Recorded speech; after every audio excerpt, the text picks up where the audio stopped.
ఇక్కడ మరి మీ అందరినీ స్ఫూర్తినిస్తూ ఇక్కడ నుండి ఒక్కడి నుంచి ప్రధాన గీతలు ఉన్న గౌరవమైన మాజీ మంత్రివర్యులు పెద్దలు మా బావగారు శాస్త్ర మండలిలో ప్రతిపక్ష నాయకులు పెద్దలు మాన్యులు నరసింహాచారి గారు, గౌరవనీయులైన ఎమ్మెల్యేలు, గౌరవనీయులైన ఎమ్మెల్సీలు, గౌరవ ఎంపీలు, అదేవిధంగా గౌరవనీయులైన వివిధ నియోజకవర్గాల ఇన్ఛార్జీలు, అదేవిధంగా ఈరోజు మరి చాలా చాలా ప్రాంతాల నుంచి తరలి వచ్చిన మా అన్నదమ్ములకు, మా ఆడపిల్లలకు,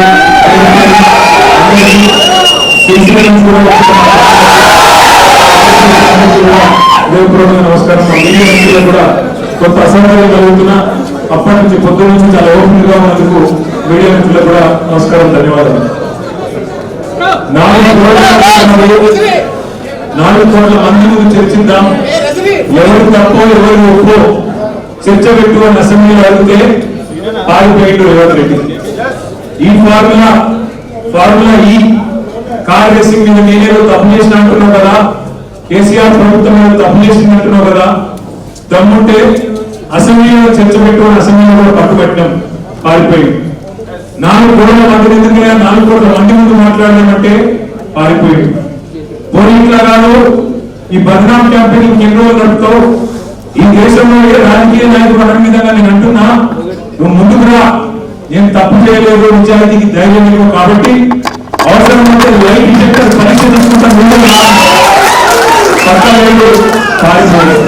అయినా మళ్ళీ పిలిస్తే మళ్ళా ఎందుకంటే చట్టాన్ని గౌరవించే వ్యక్తులుగా, న్యాయస్థానాల మీద నమ్మకం ఉన్న వ్యక్తులుగా నువ్వు ఎన్నిసార్లు పిలిస్తే అన్నిసార్లు వస్తా అని చెప్పిన పొద్దు నుంచి 9 గంటలు ఒకటే క్వశ్చన్, అటు తిప్పడుగుడు ఇటు తిప్పడుగుడు, తిరులమరలేసి మరల తిరులేసి అడిగిందే అడిగి నేను కుల్లం చెప్పిన ఇప్పుడు హరీష్ రావు గారు చెప్పినట్టు ఈడికెళ్ళి ఎట్టి పరిస్థితుల్లో ఫార్ములా ఈ రేస్ పోవద్దు అని చెప్పి మొదటి సంవత్సరం విజయవంతంగా నిర్వహించిన తర్వాత 2వ సంవత్సరం కూడా ఈడనే ఉండాలి అని చెప్పి ప్రభుత్వ పరంగా విధానపరమైన నిర్ణయం తీసుకొని మరి కొంత డబ్బులు చెల్లించినాం. 1 రూపాయి కాదు కదా, 1 పైసా కూడా అవినీతి జరగలేదు. ఈడికెళ్ళి పైసా పోయింది, అక్కడ ఉన్నది, ఇలా అవినీతి ఎక్కడ ఉంది అనే అవినీతి నిరోధక శాఖ అధికారులను అడిగినాం, సమాధానం లేదు. బెబ్బెబ్బే ఏంటి అంటే ఫైన్ ఇటు పోయిందా, ఇటుకెళ్ళి పోయిందా, నువ్వు కుడి చేతులకు వెళ్ళిచ్చినావు పైసలు, ఎడమ చేతులకు వెళ్ళిచ్చినావు పైసలు అని చెప్పి పనికిమాలిన ప్రశ్నలు తప్ప, చిట్టినాయుడు రాసిచ్చి పంపిన ప్రశ్నలు తప్ప ఏమీ లేని విషయం. అందుకే నేను మొన్న చెప్పినా మళ్ళీ చెప్తున్నా, ఇది లొట్టపీస్ కేసు, ఈయన ఒక లొట్టపీస్ ముఖ్యమంత్రి. ఏది కాదు వీళ్ళతో ఏం చేయరాదు, పరిపాలన చేత కాదు, ప్రజలకిచ్చిన హామీలు నెరవేర్చే దమ్ము లేదు. అందుకే దద్దమ్మ రాజకీయంతో ఇవాళ తప్పించుకునే ప్రయత్నం చేస్తా ఉన్నారు. మొన్ననే మన నాయకుడు పెద్దలు తెలంగాణ సాధించిన నాయకుడు కేసీఆర్ గారిని కమిషన్ ముందుకు పిలిచిండు, అంతకుముందు హరీష్ రావు గారిని కమిషన్ ముందుకు పిలిచిండు. ఆయనకున్నదంతా ఒకటే షోకు, నేను నెల రోజులు జైలున్నా లుచ్చా పని చేసి వీళ్ళని కూడా పెట్టాలి కొన్ని రోజులు, అదొకటే ఆయన షోకు. ఆయనకున్న పైశాచికానందం అదొకటే. సాడిస్టులు ఉంటారు చూడు కొంతమంది, నాకు దక్కని ఎవరికి దక్కద్దు అన్నట్టు, నాకు జరిగింది నీకు కూడా జరగాలన్నట్టు ఆయన ఎట్టి పరిస్థితుల్లో కొన్ని రోజులు జైల్లో పెడదామన్నది ఆయన షోకు. అందుకే నేను ఇలా అధికారులకు కూడా చెప్పిన, మీకు పైకి వెళ్ళి రావచ్చు ఆదేశాలు, ఇప్పటికే దబ్బన వస్తే పెట్టుకోరు ఏముంది, మీరు పంపితే కూడా 15 రోజులు వదిలేస్తా, ఏమున్నది మంచిగా రెస్ట్ తీసుకొని వస్తా అని చెప్పిన. ఇప్పుడు కూడా మళ్ళీ చెప్తున్నా, తప్పు చేయలేదు, తలదించుకునే పని ఎంత మాత్రం చేయలేదు. తెలంగాణ ప్రతిష్టను పెంచే పని చేసినాం, తెలంగాణ ప్రతిష్టను ఆకాశం స్థాయికి తీసుకుపోయే పని చేసినాం తప్ప తప్పు చేయలేదు. అది కాళేశ్వరం ప్రాజెక్టు కావచ్చు, ఫార్ములా ఈ కావచ్చు, ప్రపంచంలోనే అతిపెద్ద లిఫ్ట్ ఇరిగేషన్ ప్రాజెక్టు కాళేశ్వరం. అందులో చేయని తప్పుకు ఇవాళ కేసీఆర్ గారిని హరీష్ రావు గారిని పిలిచి వాళ్ళని అక్కడ ఇబ్బంది పెట్టే ప్రయత్నం, మన నాయకులు కార్యకర్తల ఆత్మస్థైర్యం దెబ్బతీసే ప్రయత్నం అక్కడ కమిషన్ ముందు. ఇక్కడ ఏసీబీ అని పెట్టి మరి ఇక్కడేదో జరిగిపోయిందని చెప్పి ఏ కరప్షన్ జరగని ఒక కేసులో యాంటీ కరప్షన్ బ్యూరోని ఇన్వాల్వ్ చేసి మా ఆర్ఎస్ ప్రవీణ్ అని చెప్పిండు, నా చరిత్రలో ఇంతకంటే తుపేల్ కేసులు ఎప్పుడు చూడలేదు, 26 ఏళ్ళు ఐపీఎస్ అధికారిగా పనిచేసిన ఇంతకంటే తుపేల్ కేసు నా జీవితంలో చూడలేదని చెప్పి వారు కూడా చెప్పినారు. అంటే ఇట్లాంటి కేసులు పెట్టి ఏదో సాధిస్తాను రేవంత్ రెడ్డి గారు అనుకుంటున్నాడు. నేను రేవంత్ రెడ్డికి చెప్పేది ఒకటే, నా మీద ఇప్పటికే 14 కేసులు పెట్టినావు, ఇంకో 1400 కేసులు పెట్టుకో, అవసరమైతే జైల్లో పెట్టుకో, ఏమన్నా చేసుకో, భయపడేది లేదు.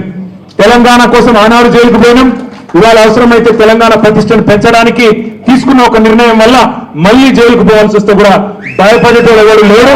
మీ ఊపులకు ఎట్టి పరిస్థితుల్లో భయపడదు. నేను మిమ్మల్ని అందరినీ కోరేది ఒకటే, ఇదేంటంటే డైలీ సీరియల్ లెక్క అయిపోయింది.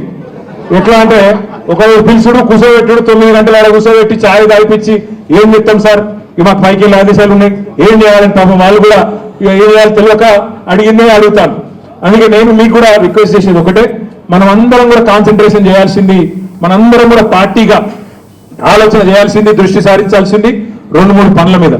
ఒకటి, ఖచ్చితంగా మరి మనం రాబోయే స్థానిక సంస్థల ఎన్నికల్లో ఒక్కొక్క ఊర్లో బరి గీసి లైన్ గీసి ఒక్కొక్క కాంగ్రెస్ పార్టీ నాయకుని ఫుట్బాల్ ఆడు ఎట్లా కాంగ్రెస్ పార్టీని చిట్టుగా ఓడగొట్టాలి లోకల్ బాడీ ఎలక్షన్ లో, దాని మీద దృష్టి పెడదాం. రెండవది, ఈ నెల 21వ తారీఖున కాళేశ్వరం ప్రాజెక్టు ప్రారంభించి సరిగ్గా 6 సంవత్సరాలు కాబోతా ఉన్నది. 2019 ఆనాడు జూన్ 21 నాడు మాన్యులు పెద్దలు మన తెలంగాణ తొలి ముఖ్యమంత్రి కేసీఆర్ గారు కాళేశ్వరం ప్రాజెక్టును జాతికి అంకితం చేసిన రోజు జూన్ 21. మరి ఆ రోజు కూడా సార్ను అడిగి మనం పార్టీగా ఒక నిర్ణయం తీసుకొని ఏం చేసి మళ్ళీ ఒక్కసారి కాళేశ్వరం గొప్పదనం ప్రజలకు చెప్దాం, ఆలోచన చేయాల్సిన బాధ్యత మన మీద ఉంది. రాష్ట్ర వ్యాప్తంగా కొంత కార్యక్రమం చేయాల్సిన బాధ్యత కూడా మన మీద ఉంది. ఇక మనకు నోటీసులు వచ్చుడు, మనం పోరు, ఇవన్నీ కూడా రొటీనే, పాత చింతకాయ పచ్చడి. దీన్ని పట్టించుకోవాల్సిన అవసరం కానీ, దీని గురించి ఆందోళన పడాల్సిన అవసరం కానీ లేదు. పెడితే గిడితే 15 రోజులు జైల్లో పెడతాడు, పైశాచిక ఆనందం పొందుతాడు తప్ప వాడు పీకేది ఏమీ లేదు. భయపడేటోడు ఎవరు లేడు. రేవంత్ రెడ్డి గుర్తుపెట్టుకో, నీలాగా లుచ్చా పనులు చేసి 50 లక్షల బ్యాగులతో దొరికిన దొంగలు ఎవరు మా పార్టీలో లేరు. నీలాగా లుచ్చా పనులు చేసి అడ్డదారిలో పదవులు కొనుక్కొని ముఖ్యమంత్రి ఎవరు, పిసిసి ప్రెసిడెంట్ అయ్యే లుచ్చా పనులు చేసిన ఎవరు కూడా లేడు. మన బాధపడ్డాడట రేవంత్ రెడ్డి. నేను హౌలా అన్నా, బాధపడ్డాడట. నేను అడుగుతున్నా ఒకటి, తెలంగాణ ముఖ్యమంత్రి అయ్యుండి జై తెలంగాణ అనకపోతే నేనేమనాలి? మరి ఏం పేర్కొని ఇవ్వాలి? తెలంగాణ ముఖ్యమంత్రి అయ్యుండి తెలంగాణ రాష్ట్రాన్ని ప్రతిరోజు కించపరిస్తే నేనేమని పిలవాలి? తెలంగాణ ముఖ్యమంత్రి అయ్యుండి తెలంగాణ రాష్ట్రాన్ని దివాలా తీసిన రాష్ట్రం అంటే ఏమనాలి? తెలంగాణ ముఖ్యమంత్రి అయ్యుండి ఢిల్లీకి పోతే నాకు అపాయింట్మెంట్ ఇస్తలేదు, దొంగను చూసినట్టు చూస్తున్నట్టు నేనేమనాలి? తెలంగాణ ముఖ్యమంత్రి అయ్యుండి చెప్పులు ఎత్తుకపోతాడేమో అని భయపడుతున్నారు అంటే ఏమనాలి నిన్ను? అందుకే ఇక నేను ఎక్కువ అనగాని మీరు అనగాడికి అన్నారు, కానీ అది కాదు, నాకు అర్థం కాదు. ఆడవాళ్ళు 9 గంటలు వాళ్ళు కూర్చోబెట్టి మర్యాదలు చేసి వాళ్ళు పంపిస్తే మీరు 9 నిమిషాలనే నాకు రక్తం వచ్చేది చేసిన మొత్తం కాటు బిస్కెట్. అక్కడ పిసుకుడు కానీ ఇక్కడ పిసుకుడు ఎక్కువైపోయింది.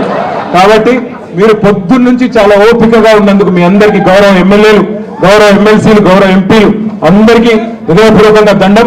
మీరు కూడా పేరు అందరికీ నమస్కారాలు. జై తెలంగాణ.